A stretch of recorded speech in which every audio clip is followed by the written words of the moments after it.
नमस्कार। सुनो कहानी श्रृंखला के अंतर्गत प्रस्तुत है कहानी दो सखियां, जिसकी लेखिका हैं सुभद्रा कुमारी चौहान जी।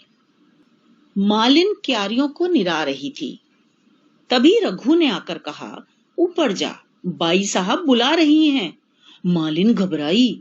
सवेरे सवेरे बाई साहब ने बुलाया है, कोई अपराध तो नहीं हो गया है? वह हाथ की खुरपी रखना ही भूल गई। क्षण भर में हाथ में खुरपी लिए बाई साहब के सामने जा खड़ी हुई।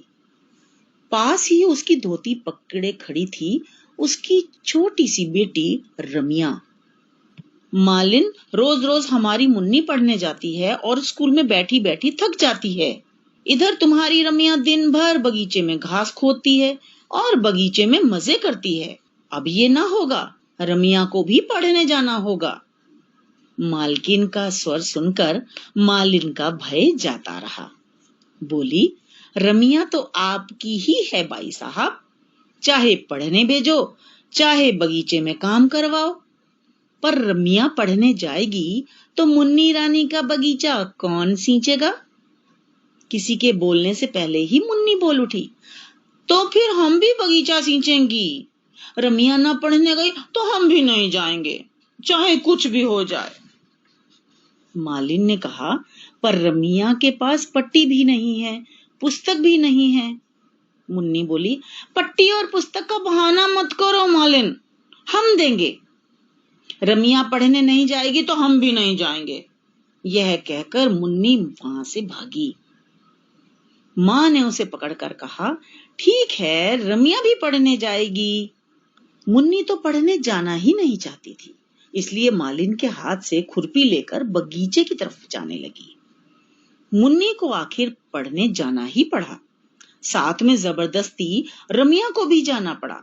पट्टी पुस्तक घर से ही ढूंढ कर दे दी गई। मुन्नी का ही एक फ्रॉक पहनकर रमिया पहले दिन स्कूल पढ़ने गई। धीरे धीरे दोनों में खूब मेल हो गया। अब वे स्कूल जाने से घबराती नहीं थीं। दोनों साथ स्कूल जाती, साथ लौटती और साथ साथ पढ़ती। अब मुन्नी को भी कोई शिकायत नहीं थी। रमिया के स्कूल जाने से रमिया की माँ की दिक्कतें बढ़ गईं। वह बगीचे में काम करती और रमिया तब तक दाल चावल चुनती।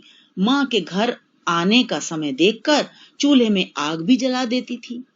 इस प्रकार जरा सी रमिया माँ के लिए बहुत बड़ा सहारा थी। बेचारी मालिन को रमिया के काम का सहारा जाने के साथ और काम भी बढ़ गया। उसे रमिया के स्कूल के लिए साफ कपड़े भी रखने पड़ते। इन दिक्कतों को उसकी दयालु मालकिन ने ताड़ लिया। उसी महीने से उसकी तनख्वाह में 1 रुपए की वृद्धि हो गई। बगीचे के काम में सहायता पहुंचाने के लिए मालकिन ने एक छोटा सा लड़का भी रख लिया। मालिन की दिक्कतें भी दूर हो गईं और रमिया का पढ़ना भी जारी रहा। रमिया का पिता गोपी सिंह सरदार अमर सिंह के बगीचे में माली का काम करता था। एक बार वह अपने मालिक के साथ शिकार पर गया। वहीं पर वह एक शेर द्वारा मार डाला गया और तब से माली की जगह उसकी स्त्री को दे दी गई। रमिया उस समय 3 वर्ष की थी। तब से माँ बेटी बगीचे का काम करती थी और रहती भी वहीं थी। दिन जाते देर नहीं लगती। देखते देखते दोनों लड़कियां बड़ी हो गईं। दोनों जिस दिन से साथ साथ पढ़ने लगी, उनमें सद्भावों के साथ साथ गाढ़ी मित्रता भी हो गई। मुन्नी अपने किसी भी व्यवहार से यह प्रकट न होने देती कि रमिया उसकी आश्रिता मालिन की बेटी है। रात को रमिया माँ के पास जरूर सोती थी। बाकी सारे समय मुन्नी उसे नीचे ही न आने देती थी। इस साल दोनों ने मैट्रिक की परीक्षा दी है। मुन्नी के पिता मुन्नी के ब्याह की तैयारी में हैं। रमिया की माता के सामने समस्या थी कि इतनी पढ़ी लिखी लड़की का ब्याह वह कैसे और कहाँ करेगी। फिर सोचती, मेरी रमिया स्कूल की मास्टरनी बनेगी, फिर वह मुझे वहां मालिन का काम न करने देगी। पर मैं अपनी इतनी अच्छी मालकिन को छोड़कर न जाऊंगी। यहाँ मेरी जिंदगी बीती है, मैं मरूंगी भी यहीं। रमिया दिन भर दूसरी चिंता में रहती थी। उसे माँ के साथ बगीचे में काम करने में लज्जा और संकोच होता था, पर यह भी सहा नहीं जाता था कि उसकी माँ दिन भर काम करे और वह बैठी रहे। उसने सोचा कि परीक्षा फल आते ही मैं कहीं ना कहीं नौकरी अवश्य करूंगी। माँ ने बहुत कष्ट उठाया है, अब वह बूढ़ी हो गई है, अब उसे अधिक दिन कष्ट न सहने दूंगी।